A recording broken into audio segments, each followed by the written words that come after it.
les maisons de retraite, ce sont d'abord et avant tout des lieux de vie. Et donc des lieux d'art et aussi des lieux de culture. Et qui doivent donc être ouverts sur l'extérieur. Ça, c'est quelque chose que nous recherchons de manière constante, l'ouverture vers l'extérieur. Alors, on a eu un intéressant débat au dernier conseil de... Survient, tu veux la parole?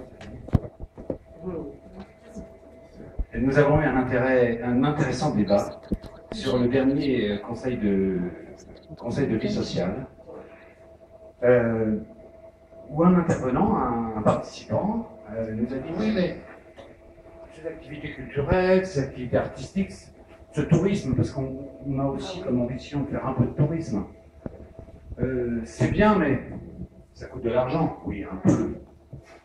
Ça coûte de peau. Ça coûte de l'argent, bien sûr, mais est-ce qu'on est sûr que 100% de la vie quotidienne est parfait? Vous vous rappelez, madame la chose. Alors, c'était un débat intéressant parce qu'il a une vraie valeur.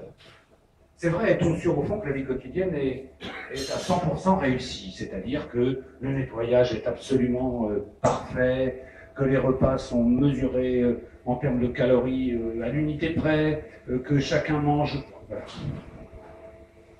Alors je vais vous répondre très sincèrement, non, on n'en est pas du tout sûr.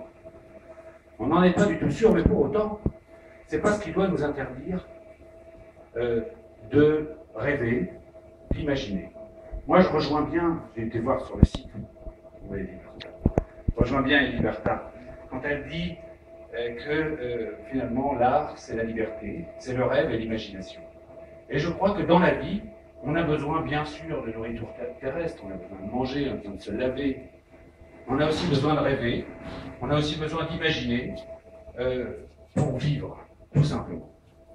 Et c'est l'objet précisément, de ces expositions, de ces concerts que de temps en temps nous organisons.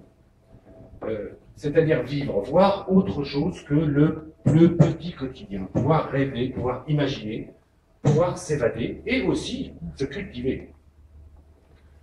Alors vous avez vu, nous sommes à la 3e exposition. J'ai toujours beaucoup de difficultés à parler de peinture parce que finalement c'est trop d'en parler, c'est mieux de les regarder. C'est le 3e peintre. Nous avons eu un peintre complètement abstrait, hein, Françoise. Nous avons eu après une pastelliste, Madame Bonnet, qui est restée ici 3 mois, vous vous en souvenez. Et nous avons aujourd'hui une peinture qui relève de l'école, mais elle en parlera mieux que moi, du fantasy art. Alors, finalement, moi j'avais envie de dire que c'est le fantastique. Le fantastique avec quelque chose de figuratif. Et en même temps de très gai, de très coloré. Je trouve que vraiment, c'est un grand changement par rapport à ce que nous avons fait jusqu'à présent. Et je remercie ceux qui organisent, à savoir, bien sûr, les responsables de cette EHPAD, et puis aussi Mme Strano de l'association Agora, de nous avoir proposé ce nouveau pas.